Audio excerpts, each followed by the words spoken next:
বাজের নাম সব দেওয়া হয়েছে। কোথাও ইসলামের নাম গন্ধ সেখানে নাই। অথচ বলা হয় অধিকাংশ মানুষের রায় অনুযায়ী নাকি গণতন্ত্র হয়। অধিকাংশ মানুষ বাংলাদেশের মুসলমান, তাদের আকীদা বিশ্বাসের বিপরীত গিয়ে কোন তন্ত্র চলছে বাংলাদেশে? উত্তর নাই। পুরা সিলেবাসটাই চলছে অন্য কারোর ইঙ্গিতে, অন্য কারোর রচনায়। এমনকি যাদেরকে আমরা খুব, আমি নিজে ব্যক্তিগতভাবে একটু জ্ঞানী মানুষ বলেই মনে করতাম আসিফ ইকবালকে, ইনি যে এইরকম করতে পারেন কল্পনাই করা যায় না। অন্যের লেখা, বিদেশি এক নাস্তিকের লেখা ইংরেজি, সেটাকে কনভার্ট করে বাংলায় উনি নিজের নাম দিয়ে চালিয়ে দিয়েছেন।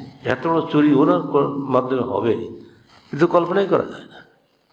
জাফর ইকবাল সাহেব এরকম করবেন কল্পনাই করবেন। সিলেট ইউনিভার্সিটির প্রফেসর উনি। যাই হোক, আপনারা দেখছেন পত্রিকায়, যারা ইনকিলাব পড়েছেন গত পরশু দিন, তারাও দেখছেন ভালোভাবে। সেগুলো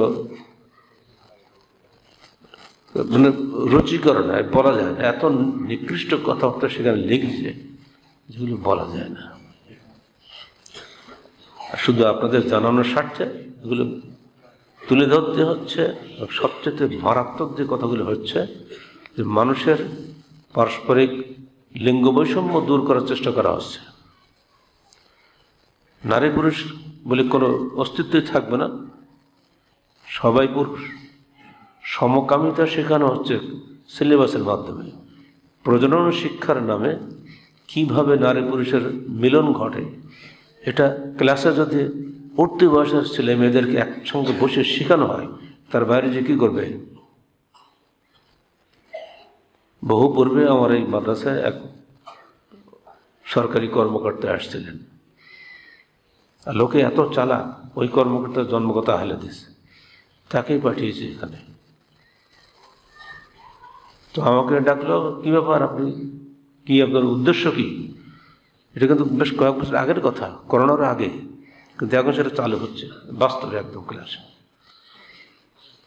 বলছে আমরা এসেছি সরকারের পক্ষ থেকে এখানে প্রত্যেক শিক্ষা প্রতিষ্ঠানের প্রয়োজনীয় শিক্ষা চালু করার জন্য। তাহলে এর ব্যাখ্যা দেন। বলল, আপনি তো একজন খুব বড় উচ্চ পর্যায়ের কর্মকর্তা, আপনার দাদি বা নানি বা আপনার মা এরা প্রয়োজনীয় শিক্ষা নিয়েছিলেন কারো কাছ থেকে? হ্যাঁ করে পড়েছিলেন। প্রয়োজনীয় শব্দটাই যদি কেউ শোনেনি। যদি তারা এই শিক্ষা না নিয়ে, আপনার মধ্যে একটা ব্রেনি কর্মকর্তা হতে পারে, আমাদের ছেলেরা আপনার চেয়ে আরও বেশি ব্রেনি হবে, ওই শিক্ষা লাগবে না, চলে গেল। কিন্তু না, এইসব লোকরাই সরকারের উপর পর্যায়ে পর্যন্ত বসে আছে এদেশের আকীদা বিশ্বাসকে ধ্বংস করার জন্য। ইহুদি নাসারা ও ব্রাহ্মণবাদীদের চক্রান্ত রয়েছে। বাংলাদেশকে রাজনৈতিকভাবে একটা মানচিত্র আছে বটে, মানসিকভাবে এদেশের যারা কর্মকর্তা পুরাপুরি বিদেশের গোলাম। এটা মনে করে নিয়েছে আমরা যাই করবো সেটাই হয়ে যাবে, জনগণের কোনো মূল্য নাই। জেনে রাখা ভালো, নমরুদ সত্যের বিরোধিতা করে নিজে ধ্বংস হয়েছে, ইব্রাহিমের কিছুই হয়নি। ইব্রাহিমকে আগুনে পোড়ার জন্য ফেলা হয়েছিল, তারা কিচ্ছু করতে পারেনি। ঠিক মুসা আলাইহিসসালামকে শেষ করার জন্য ফেরাউন কম চেষ্টা করেনি। ফেরাউন নিজে ডুবে মরেছে, মুসার কিছুই হয়নি। মুহাম্মদ রাসূলুল্লাহ সাল্লাল্লাহু আলাইহি ওয়াসাল্লামকে শেষ করে দেওয়ার জন্য পুরো আরব বাহিনী চেষ্টা করেছে। সবশেষে 10,000 সেনাবাহিনী নিয়ে মাত্র 3,000 মাদানি, অর্থাৎ মদিনার অধিবাসী ছেলে মেয়ে আবাল বৃদ্ধ বনিতা সব মিলিয়ে 3,000 অধিবাসী ছিল মদিনা তখন। তার মধ্যে যুদ্ধ করতে এসেছিল কয়েকশো, আর বিরোধী সেনাবাহিনীর সংখ্যা 10,000 সশস্ত্র, কিছুই করতে পারেনি। আল্লাহ রাসূল আল্লাহকে বলে, আল্লাহ কিছুই তেমন নাই, কি করব? 1 মাস ধরে যুদ্ধের কোনো ফয়সালা নাই। আল্লাহ বলে ভয়ের কারণ নাই। আল্লাহ ইন্না নাসরুল্লাহি করিব, আল্লাহর সাহায্য খুব নিকটবর্তী। রাতের বেলা দেখা গেল এমন ঘূর্ণিঝড় আসলো, ওই 10,000 বাহিনীর সব কোথায় চলে গেল, ছিন্ন ভিন্ন হয়ে খোঁজ পাওয়া গেল। আল্লাহর বাহিনী কি শুধু হাতের তরবারি আর বোমা নাকি? আল্লাহর বাহিনী তার চেয়ে অনেক অনেক শক্তিশালী।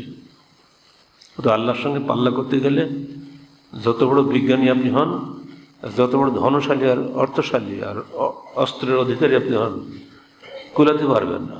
এজন্য আমরা দেশবাসীকে সাবধান করছি, যে সিলেবাস এসেছে শিক্ষামন্ত্রী বাধ্য হয়ে বলছে, ও তা পাগলা মহিলা, ওই বলছে যে আর আগামী বছর আমরা ঠিক করে দেবো। যে না, আগামী বছর না, এখনই ঠিক করতে হবে। এই সিলেবাস এখনই বাতিল।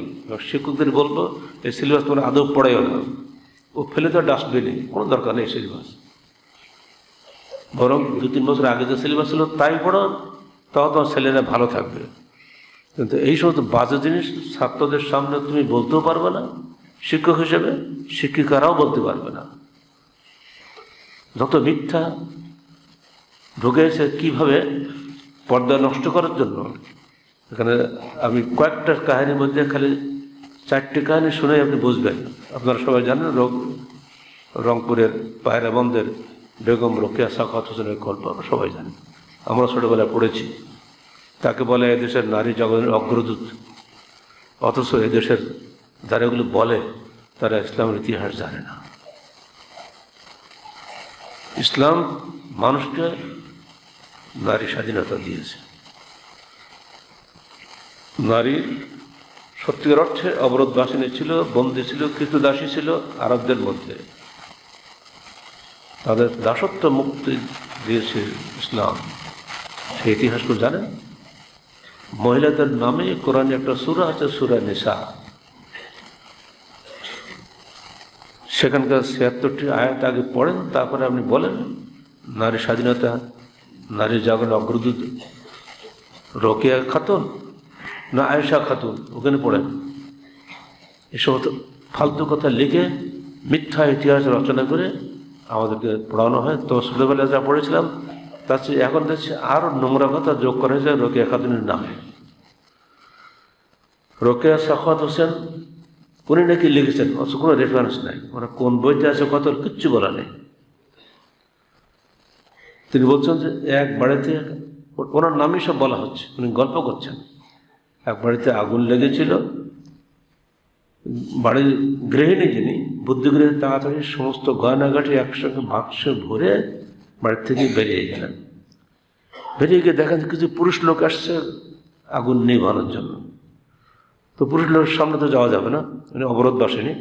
আবার ঘুরে ঘরের মধ্যে গেলেন, গহনাপত্র সব নিয়ে খাটের তলে ঢুকে পড়লেন।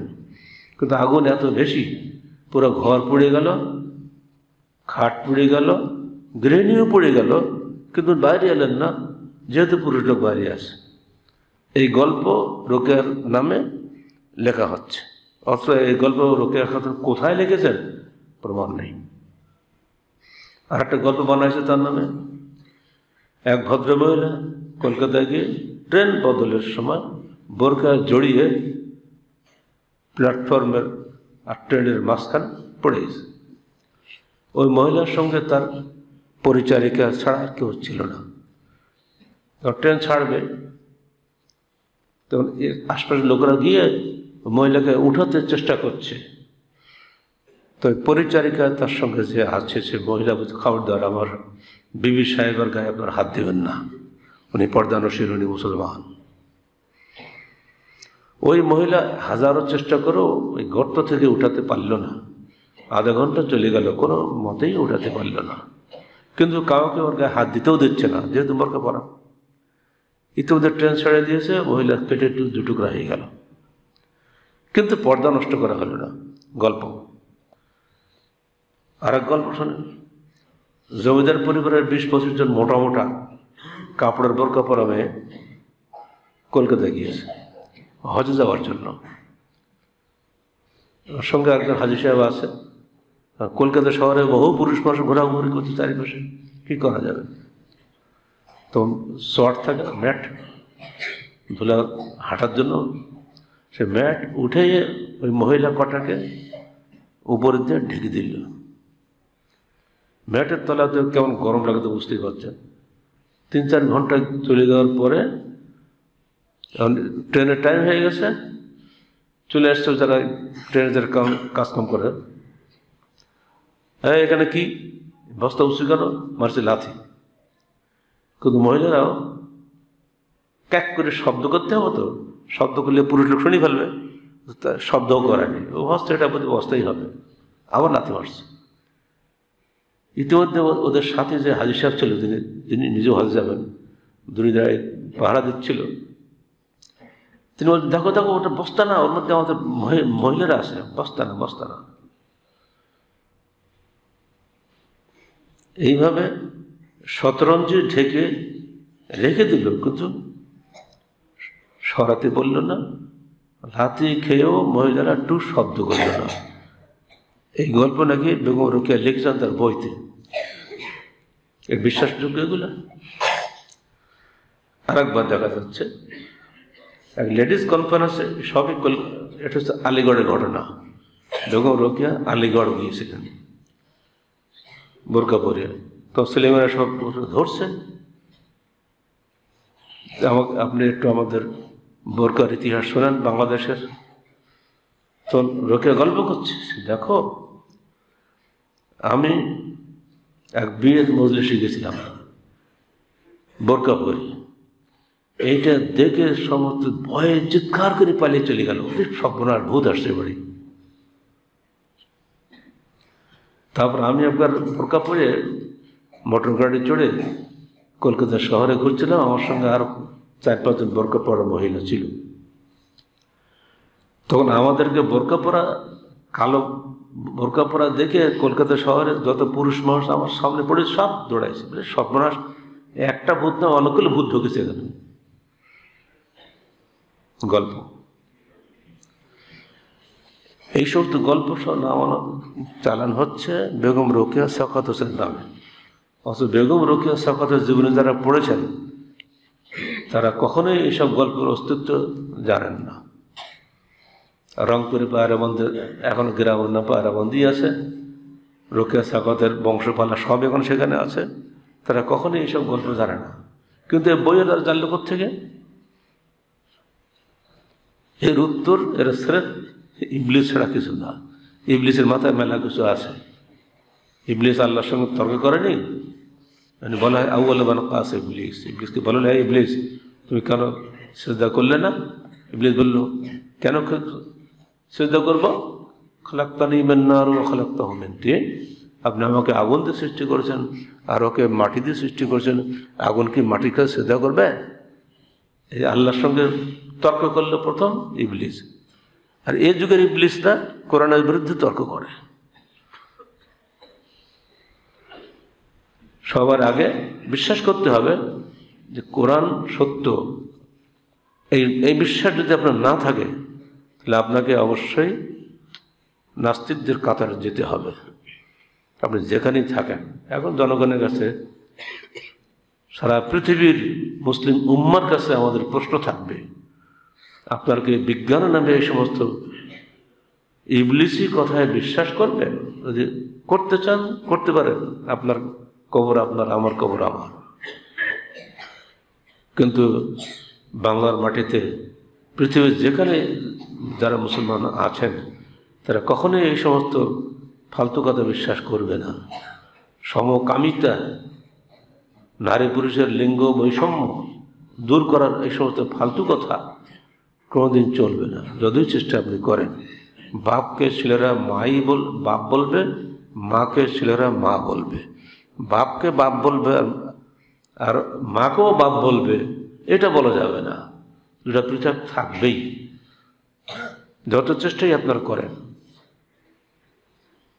আমাদের প্রধানমন্ত্রীকে বলা হচ্ছে মাদার অফ, কি বলে, হ্যাঁ, হিউম্যানিটি।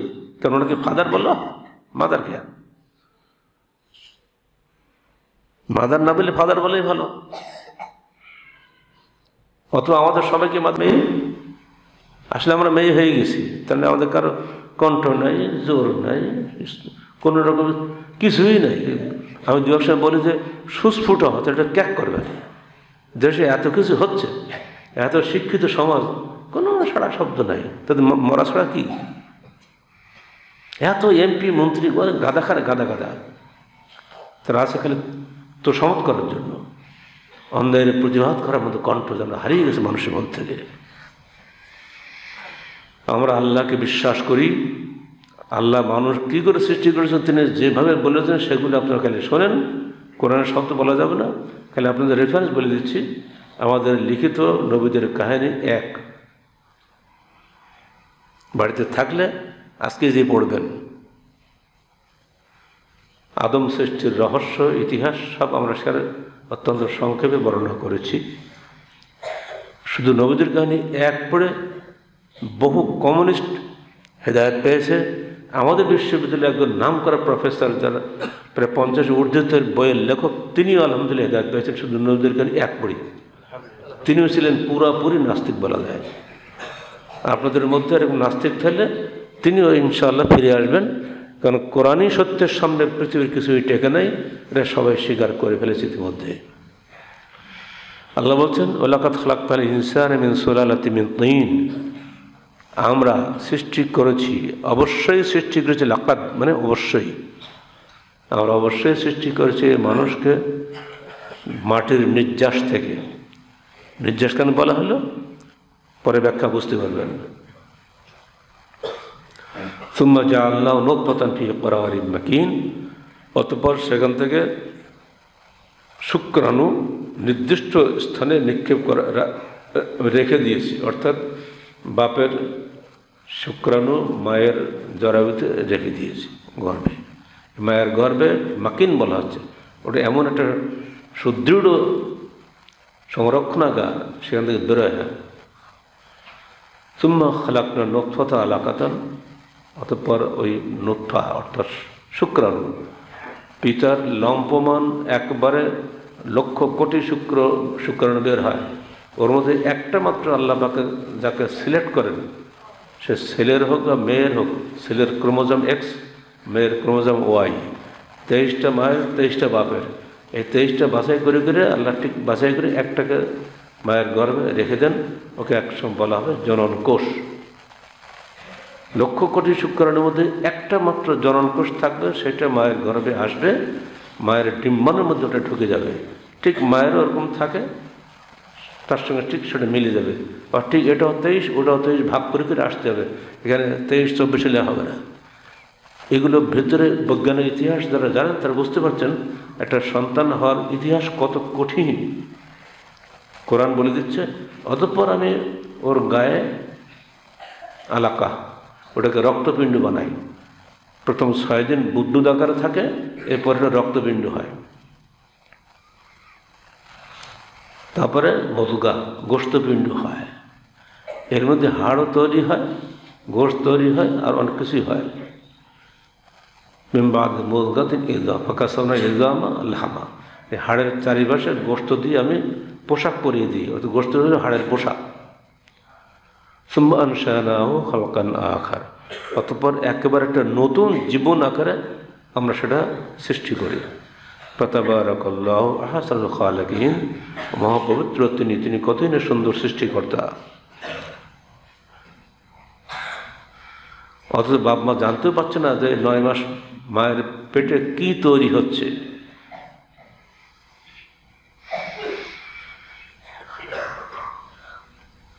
আল্লাহ বলছেন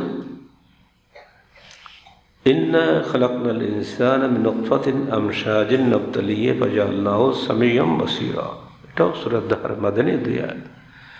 আমরা মানুষকে সৃষ্টি করেছি মিশ্রিত বীর্য থেকে, কারণ আমরা তাকে পরীক্ষা করব। অতঃপর তাকে আমরা করেছি শ্রবণ শক্তি সম্পন্ন ও দৃষ্টি শক্তি সম্পন্ন। আমশাজ অর্থ মিশ্রিত। 1875 সাল এবং 1912 সালের আগে পৃথিবীর বিজ্ঞানীরা, অ্যারিস্টটল পর্যন্ত সবাই জানতেন পুরুষের বীর্যের কোনো কার্যকারিতা নেই, শুধুমাত্র মায়েদের মাধ্যমে সন্তান হয়। কোরআন ১৫০০ বছর আগেই বলে দিয়েছে তোমাদের এই ভুল।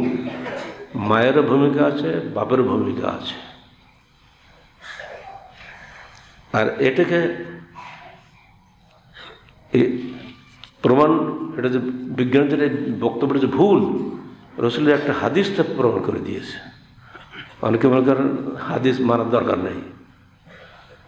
জি না, হাদিস বলে দিচ্ছে ব্যাখ্যা। একদিন মা উম্মে সালামা বলছেন যে উম্মে সুলাইম, যাকে আপনারা চিনেন সবাই, আনাসের নাম জানেন না সবাই? আনাস বিন মালিক। আনাসের মায়ের নাম হচ্ছে উম্মে সুলাইম। তো উনি একদিন এসে আল্লাহ রসুলকে বললেন, হে আল্লাহ রসুল, ইন্নাল্লাহ লা ইয়াস্তাহি আনিল হক, আল্লাহ সত্য বলতে ভয় পান না, লজ্জা পান না। তো আমি একটা বিষয় আপনাকে জিজ্ঞেস করব, যদিও খুব লজ্জার বিষয়, আসলে মেয়েদেরকে স্বপ্নদোষ হয়? উম্মে সালামা বলছেন, আমি তোমার লজ্জায় মুখ ঢেকে ফেলেছি। তো আল্লাহ রসুল জিজ্ঞেস করেন, হ্যাঁ অবশ্যই হয়। যদি নাই হতো তাহলে সন্তান মায়ের চেহারার সঙ্গে মিল হয় কেমন করে? এই কথায় প্রমাণ করে দিচ্ছে যে বিজ্ঞান বলছে যে বাপের কোনো সাদৃশ্য থাকে না। ছেলে কখনো বাপের চেহারার মতো হচ্ছে, ছেলে কখনো মায়ের চেহারার মতো হচ্ছে। এই যে তারতম্য প্রমাণ করে যে উভয়েরই বীর্যের কার্যকারিতা আছে। হাদিস বহু আগেই এটা বলে দিয়েছে। মিশকাত পড়েন, 433 নম্বর হাদিস পাবেন। বীর্য মাতৃগর্ভে 6 দিন থাকে, তারপরে জরায়ুতে চলে যায়। তারপরে এগুলো যে এই যে ফাঁক ফোকর হয়, 4 মাস ধরে এগুলো সময় লাগে। প্রথম 3 মাসে বোঝা যায় না ছেলে না মেয়ে। এইবার 4 মাসে আসলো, তখনই তার মধ্যে আল্লাহ রূহ ফুঁকে দিলেন। এই রূহ ফুঁকে দেওয়ার কারণে ছেলে নড়ে চড়ে ওঠে, বাচ্চা নড়ে চড়ে ওঠে এবং তার আঙুল চষতে শুরু করে দেয় 4 মাস থেকেই। কারণ ওই বাচ্চা যখন বেরিয়ে আসবে, সে আগে প্রথম মায়ের বুকের দুধ চষবে, তাদের চষতে সে অনভ্যস্ত না হয়ে পড়ে। আগেই তার মায়ের গর্ভ থেকেই নিজের আঙুল চষার অভ্যাস আল্লাহ তাকে করিয়ে দেন। এখানে 4টা বিষয় আল্লাহ লিখে দেন। 120 দিনের মাথায় 4টা বিষয় লেখা হয়। আজাল মানে আয়ুষ্কাল, আমল কর্মকাণ্ড, সে কী করবে দুনিয়া দেশে, তারপরে তার রিজিক কতটুকু হবে তার ভাগ্যে, আর 4 নম্বরে সে জান্নাতি হবে না জাহান্নামী হবে। 4টা জিনিস লিখে দেওয়া হয়। বেশি দূর যেতে হবে না, মিশকাত খোলেন, 82 নম্বর হাদিসে গিয়ে আপনি ব্যাখ্যাগুলো পাবেন। আল্লাহ বলছেন, ওয়াইজ ক্বালা রাব্বুকা লিল মালাইকাতি ইন্নী খালিকুম বাশারাম মিন সালসালিন মিন হামাইন মাসনুন। হে বান্দা, স্মরণ করো যখন তোমার প্রতিপালক ফেরেশতাদেরকে বলেছিলেন, আমি মানুষ সৃষ্টি করতে চাই মিশ্রিত পচা কাদা থেকে। ফাইজা সাওয়াইতুহু ওয়া নাফাখতু ফীহি মির রূহি, যখন আমি তাকে সুঠাম করে গড়ে তুললাম, অতঃপর তার মধ্যে আমার রূহ ফুঁকে দিলাম। আমার রূহ মানে এখানে আল্লাহর রূহ নয়। পীর যারা মানুষ পূজা করে, পীর পূজা করে, কবরগুলো মনে করে শুনতেছে সব অলিয়া উলিয়া পূজা তারা করে, তারা এই আয়াতে মনে করে যে রূহটা হলো আল্লাহর রূহ। আল্লাহর কতগুলো রূহ হয়, মানুষ তো কোটি কোটি মানুষ পৃথিবীতে, এটা হচ্ছে আল্লাহর শ্রেষ্ঠ রূহ। ফাকাউলাহু সাজিদিন, তখন তোমরা তাকে সেজদা করো, তার সামনে যে সম্মানের সেজদা করো, কারণ তার মধ্যে আমি যা দিয়েছি তোমাদের মধ্যে তা দেই নাই। ওয়াল্লাযী ইউসাব্বিরুকুম ফিল আরহামি কাইফা ইয়াশা, তিনি সেই মহান সত্তা যিনি তোমাদেরকে তোমাদের মায়ের জরায়ুর মধ্যে যেভাবে খুশি সৃষ্টি করেন। লা ইলাহা ইল্লা হুয়াল আজিজুল হাকিম, কোনো উপাস্য নেই তিনি ব্যতীত যিনি মহাপরাক্রান্ত মহাপ্রজ্ঞা সম্পন্ন। ছেলের চেহারা কেমন হবে কখনো কি কেউ বলতে পারবেন? কারোর চেহারার সঙ্গে কারোর চেহারা পুরোপুরি মিল আছে? কোনোদিন বলতে পারবেন না। একই মায়ের 5টা সন্তান, কারোর চেহারার সঙ্গে কারো মিল নেই। যদি সবকটা ছেলেও হয়, সব ছেলের সঙ্গে কারো মিল হবে না। শুধু চেহারা মিল নাই, স্বাস্থ্যে মিল নাই, মেধায় মিল নাই, কণ্ঠস্বরে মিল নাই, কিছুতেই কিছু মিল পাবেন না। অথচ অসংখ্য বৈষম্যের মধ্যে চমৎকার একটা মিল খুঁজে পাওয়া যায়। যারা দেখলেই বোঝা যায় এটা অমুক বাপের সন্তান, এটা অমুক মায়ের সন্তান, অথচ মিল নেই। এই যে অপূর্ব সৃষ্টি কৌশল, আল্লাহ বলছেন তাবারাকাল্লাহু আহসানুল খালিকিন, তিনি যাবতীয় শিরক থেকে পবিত্র, কতই না সুন্দর তিনি সৃষ্টিকর্তা। সুবহানাল্লাহ বিহামদিহি। আল্লাহ বলছেন হুয়াল্লাযী ইয়াখলুকুকুম মিন বুতুনি উম্মাহাতিকুম খালকান বা'দা খালকিন ফি যুলুমাতিন সালাস, সূরা জুমার 6 আয়াত। তিনি সেই মহান সত্তা যিনি তোমাদেরকে সৃষ্টি করেছেন তোমাদের মায়ের গর্ভে, খালকান বা'দা খালকিন, একটা সৃষ্টির পরে আরেকটা সৃষ্টি, ফি যুলুমাতিন সালাস, তিনটা অন্ধকার পর্দার মধ্যে। প্রথম পর্দা মায়ের পেট, যারা সিজার করে তারা বুঝতে পারে। দ্বিতীয় পর্দা জরায়ু, তৃতীয় পর্দা জরায়ু মুখ বা গর্ভাশয়। এই তিনটা পর্দার মধ্যে তোমাকে আমি সৃষ্টি করেছি, কোনো আলো সেখানে ঢোকে নেই। বলো সেখানে তোমাকে কে সৃষ্টি করেছিল? আমি আল্লাহ। ইন্নানি আনাল্লাহ লা ইলাহা ইল্লা আনা। আমি ছাড়া কেউ নাই, আমি ছাড়া কোনো উপাস্য নাই। ফা'বুদনি, এবং আমারই তোমরা দাসত্ব করো, আমারই ইবাদত করো। ওয়াকিমিস সালাতা লিযিকরি, আমার স্মরণে তোমরা সালাত কায়েম করো। সূরা তাহার এই আয়াতে এসে আল্লাহ পাক 5 বার বলেছেন আমি আমি আমি আমি, এখানে কোনো আমরা নেই। তারা কোরআন পড়ে না, বোঝে না, সে পাগল নিয়ে আমার উপর পড়ে কি? সব কিছু আল্লাহ নিজ হাতে সৃষ্টি করেছেন। আল্লাহ বলছেন ইয়া ইবলিস মা মানাকা আন তাসজুদা লিমা খালাকতু বিয়াদাইয়া, তুমি আদমকে সৃষ্টি করতে তোমাকে কে বাধা দিল, যাকে আমি নিজ হাতে সৃষ্টি করেছি? আদম বলল আনা খায়রুম মিনহু, আমি আদমের চাইতে শ্রেষ্ঠ। খালাকতানি মিন নার ওয়া খালাকতাহু মিন তিন, তুমি তাকে সৃষ্টি করো, আমাকে তুমি সৃষ্টি করেছো আগুন দিয়ে, আর তাকে সৃষ্টি করেছো পানি দিয়ে। আল্লাহ বলেন ফাখরুজ মিনহা ফাইন্নাকা রাজিম, বের হও তুমি জান্নাত থেকে, কারণ তুমি হলে অভিশপ্ত। ফাখরুজ এই শব্দ আল্লাহ পাক ইবলিসকে বললেন, কিন্তু যখন আদম ভুল করলেন, নিষিদ্ধ বৃক্ষের কাছে গেলেন, তাকে কিন্তু আল্লাহ পাক ফাখরুজ বলেননি। তার মানে কুলনা হাবিতু মিনহা জামিয়ান ফাইম্মা ইয়াতিয়ান্নাকুম মিন্নি হুদান ফামান তাবিআ হুদায়া ফালা খাউফুন আলাইহিম ওয়ালা হুম ইয়াহজানুন ওয়াল্লাযীনা কাফারু ওয়া কাযযাবু বিআয়াতিনা উলাইকা আসহাবুন নার হুম ফিহা খালিদুন। কুলনা হাবিতু মিনহা জামিয়ান, হে আদম তোমরা বেরিয়ে যাও জান্নাত, নেমে যাও। ওকে বলছে বের হও, একে বলছে নেমে যাও। কত আদরের আহ্বান, ভয়ের কারণ নেই। পৃথিবীতে যাও, সেখানে আমাদের পক্ষ থেকে হেদায়েত আসবে, যারা সেই হেদায়েতের অনুসরণ করবে তাদের কোনো ভয়ের কারণ নাই, তারা আদৌ চিন্তান্বিত হবে না। আর যারা তা অবিশ্বাস করবে, ওয়াকাযযাবু বিআয়াতিনা, আমার আয়াত সমূহে মিথ্যারোপ করবে, উলাইকা আসহাবুন নার হুম ফিহা খালিদুন, তারা হবে জাহান্নামের অধিবাসী, সেখানে তারা চিরদিন থাকবে।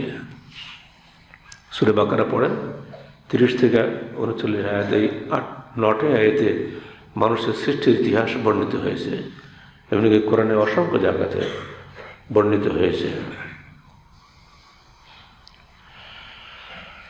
আল্লাহ বলছেন জাআলনা মিনাল মা'i কুল্লা শাইইন হাইয়্যিন আফালা ইউমিনুন, সূরা আম্বিয়া 30 আয়াত। কেবল মানুষ নয়, সকল প্রাণী, উদ্ভিদ, সব কিছুই, মৃত্তিকাজাত যত যে কিছু আছে পৃথিবীতে, সব কিছুর মূল সৃষ্টি হলো পানি থেকে। দেন না, কাঠে উই পোকা খায়, মাটি হয়ে যায়। সব কিছুই মাটিতে চলে যাবে। মিনহা খালাকনাকুম ওয়া ফিহা নুঈদুকুম ওয়া মিনহা নুখরিজুকুম তারাতান উখরা। মাটি দিয়ে তোমাকে সৃষ্টি করেছি, মাটি দিয়ে তোমাকে ফিরিয়ে নেব, ওখান থেকে তোমাকে আবার আমরা উঠাবো। কিন্তু মাটিরও একটা মূল আছে হলো পানি। ওয়াখালাকনা ওয়াজআলনা মিনাল মা'i কুল্লা শাইইন হাইয়্যিন, প্রত্যেক জীবন্ত প্রাণীর, জীবন্ত বস্তু, সব কিছু আমরা মূল প্রাণ সত্য হচ্ছে পানি। আফালা ইউমিনুন, তারা কি এতে বিশ্বাস স্থাপন করবে না? বোঝা যাচ্ছে মাটিরও মূল্য হচ্ছে পানি, আর সেই পানি কিন্তু বাপের শুক্রাণু আকারে মায়ের গর্ভে আসে। খেয়াল করেছেন কখনো? মাটিকে আসে, পানি আসে, এবং প্রত্যেকটা মানুষের দেহের প্রায় 75 ভাগ খালি পানি।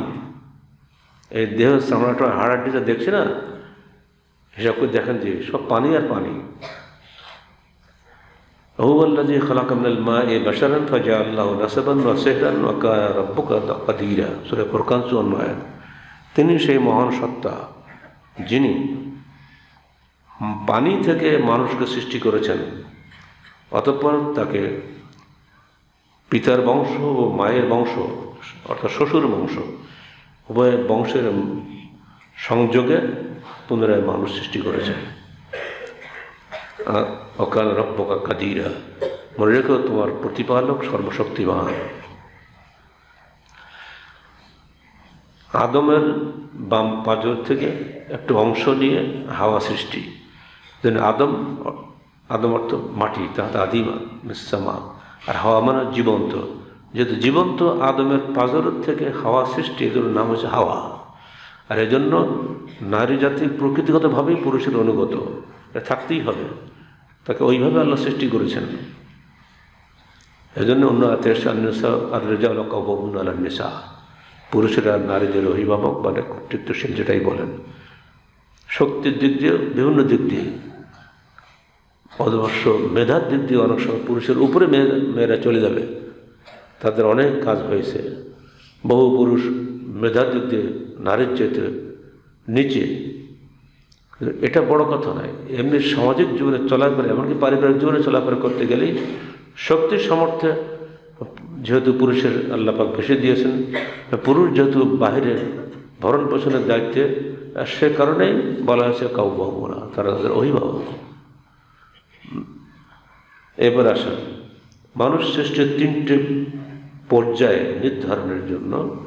প্রথমে অবয়ব গঠন ও অঙ্গ প্রত্যঙ্গের মধ্যে শক্তির আনুপাতিক হার বন্টন, পরস্পরের মধ্যে সামঞ্জস্য বিধান ও সবশেষে রূহ সঞ্চারণ। এই 4টে ভাগ মনে রাখবেন। এরপরে গিয়ে এমন একটা জিনিস সৃষ্টি হচ্ছে যে আপনি আরও আশ্চর্য হবেন, বিজ্ঞানীরা এগুলি বের করে দিয়েছেন। আল্লাহ খালি পথ দেখিয়েছেন, তোমরা আপনারা তথা ভাগ করো, তোমরা চিন্তা গবেষণা করবে না। যারা চিন্তা গবেষণা করেছে তারাই বলছে মৃত্তিকাজাত সকল প্রাণীর জীবনের মূল একক বা ইউনিট হলো প্রোটোপ্লাজম, যাকে বলে আদি প্রাণ সত্তা। মরিস বুকাইলি, যিনি একসময় কোরআনের বিরোধী ছিলেন, নাস্তিক ছিলেন, তিনি কোরআন গবেষণা করতে গিয়ে মুসলমান হয়ে গেলেন। তিনি সেখানে বলেছেন এই যে আদি প্রেরণ সত্তা, এটাকে আমি বললো বোম শেল। বোম মারার সময় যে একটা ছোট্ট একটা বোমা পড়লো, কিন্তু ক্ষতিটা কী হয়, দূর সব ভেঙে শেষ করে দেওয়া না। দেখছেন মাত্র ইউক্রেন বোমা ফেলছে, বিশাল বিল্ডিং হুড়মুড়ি ভেঙে শেষ হয়ে যাচ্ছে। এই আদি প্রাণ সত্তাটা হলো মানুষের দেহের মূল জিনিস।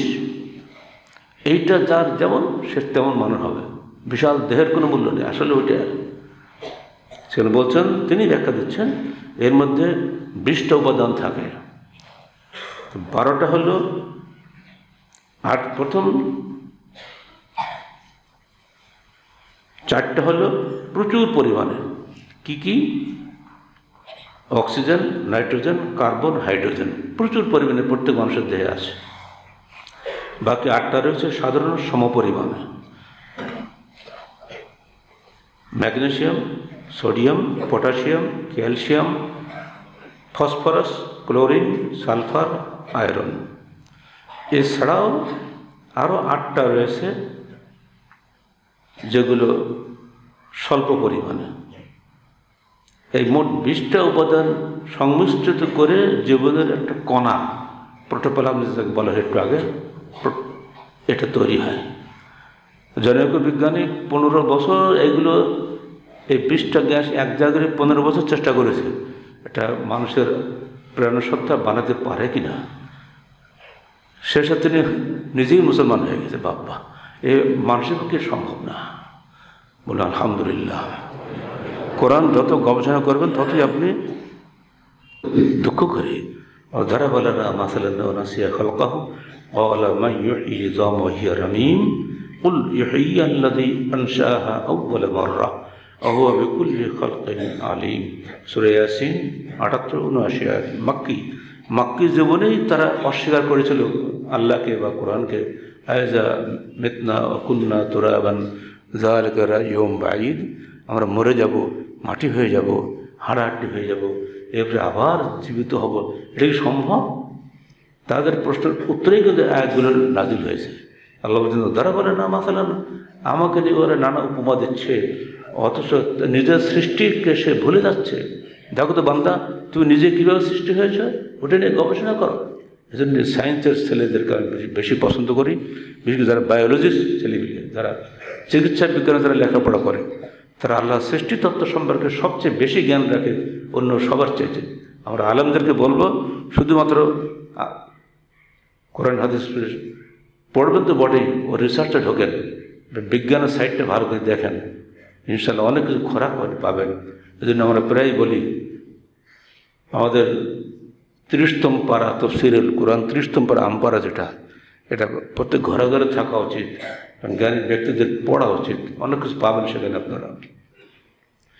আল্লাহ বলছেন কীভাবে আমি করি, বলছেন কুল, তুমি বলে দাও ইউহয়িহাল্লাযী আনশাআহা আউওয়ালা মাররা, ওই মরা হাড়াটি জীবিত করবেন তিনি, যিনি ওগুলোকে প্রথম সৃষ্টি করেছিলেন। হুয়া বিকুল্লি খালকিন আলিম, তিনি সকল সৃষ্টি সম্পর্কে সুবিজ্ঞ। তিনি বলছেন ইন্নামা আমরুহু ইযা আরাদা শাইআন আইয়াকুলা লাহু কুন ফায়াকুন, তিনি যখন কোনো কাজ করার ইচ্ছা করেন তখন তাকে বলেন হ, অতঃপর সেটা হয়ে যায়। ফাসুবহানাল্লাযী বিয়াদিহি মালাকুতু কুল্লি শাইইন ওয়া ইলাইহি তুরজাউন, মহান পবিত্র সেই আল্লাহ যার হাতেই সমস্ত জিনিসের রাজত্ব, তার দিকেই তোমাদেরকে প্রত্যাবর্তিত হতে হবে। সেই আল্লাহ যিনি আমাদেরকে সৃষ্টি করেছেন, অতএব আসুন তার প্রতি আমাদের যাবতীয় আনুগত্য নিবেদিত হোক। আল্লাহ পাক আমাদের সবাইকে তার আনুগত্য করার তৌফিক দান করুন। এই বিষয়ে আপনাদের বলবো, আমাদের প্রকাশিত বিবর্তনবাদ এবং অ্যাক্সিডেন্ট, এই দুটো বই আপনারা সবাই কাছে রাখবেন। যদি কারোর মধ্যে কোনো সন্দেহ থাকে, বইয়ের মধ্যে আমরা বিস্তারিত আলোচনা করে দিয়েছি, এবং নবীদের কানে এক, তার মধ্যেও আপনারা সব বিস্তারিত আলোচনা পাবেন। এবং তাফসীরুল কোরআন 30তম পারা হাদিস ফাউন্ডেশন প্রকাশিত, তার মধ্যে ইনশাআল্লাহ আপনারা আপনাদের মনের খোরাক পাবেন। আল্লাহ পাক আমাদের শাসকবর্গকে সত্যিকার অর্থে দিন বোঝার তৌফিক দান করুন। এবং শিক্ষক ভাইদেরকে বলবো, বর্তমানে সিলেবাস পুরো বয়কট করুন। আপনারা পুরোপুরি 1 বছর নয়, 1 দিনে এই সিলেবাস পড়ানো যাবে না। পুরো নাস্তিকবাদী সিলেবাস, শুধু বাংলাদেশও নয়, পৃথিবীর কোনো দেশে এই সিলেবাস গৃহীত হবে না, কোনোদিনই চলতে পারে না। আমার ছেলের মূর্খ থাক তাও ভালো, এবং শয়তান যেন না হয়। দেখতে পাচ্ছি আজকে বাংলাদেশে কিশোর গ্যাং সৃষ্টি হয়েছে। কিশোর গ্যাংয়ের শব্দ জীবনে আমরা কখন শুনিনি। 2013 থেকে আজকে 22, অর্থাৎ 23 ধরেন, 10 বছরে এইসব বই যারা পড়েছে তারা তো বানর হবেই। আগে বানর ছিল, সেখান থেকে আস্তে আস্তে কেমন করে মানুষ হয়েছে। ছবি দিয়ে, আমার কাছে খাতা দেখলেন না, ছবি দিয়ে দিয়ে দেখানো হয়েছে, আর এইগুলি বাচ্চাদের শেখানো হচ্ছে। এই বানর থেকে আমরা মানুষ হয়ে নেই। আল্লাহ বলছেন দেখো উমামুন আমসালাকুম ওয়ালা তায়রুন ইতিরু ফি জানাহিয়া, আসমানের দিকে তাকাও, দেখো যে পাখিগুলো উঠছে, এরা সবাই তোমাদের মধ্যে একটা সৃষ্টি। অতএব বানরও একটা সৃষ্টি, মানুষ আলাদা সৃষ্টি। বানর থেকে মানুষ হয় নাই, আল্লাহর বিধান, আল্লাহর হুকুমেই মানুষ সৃষ্টি হয়েছে। বানর আল্লাহর সৃষ্টি, হনুমান আল্লাহর সৃষ্টি, বাঘ আল্লাহর সৃষ্টি, ওদের বিষয় আলাদা। কই আজকে রাজশাহী চিড়িয়াখানায় বানর নাই? একটা বানর তো আজ পর্যন্ত মানুষ খবর পাওয়া গেল না। তাহলে সেই যুগের বানরগুলো আমরা মানুষ হয়েছি। আমাদের দাদার যে বানর ছিল, এই কথা আমাকে বলানোর জন্য আপনারা আমাদের বাচ্চাদের মগজ ধুলাই করবেন, এটা তো আমরা বলতে রাজি না। যদি আপনি বাংলাদেশে একটা বান্দরকেও মানুষ বানাতে পারেন, তখন আমরা ভেবেছেন দেখবো কি মানা যায় কি না মানা যায়। সেটা করার ক্ষমতা আপনার নাই। অথচ এসব ফালতু কথা আমাদের ছেলেদের শেখাচ্ছেন কেন? আর এইগুলোর ভিত্তিতে আমার রেজাল্ট হবে A+, গোল্ডেন ট্যালেন্ট পুল। আমার ট্যালেন্ট পুল দরকার নেই, মূর্খ পুল হোক তাও ভালো, কিন্তু ফালতু জিনিস পড়া চলবে না। আল্লাহ পাক আমাদের সবাইকে হক বোঝার তৌফিক দান করুন। আমিন। আকুলু কওলি হাযা আস্তাগফিরুল্লাহ লি ওয়া লাকুম ওয়া লিসাইরিল মুসলিমিন।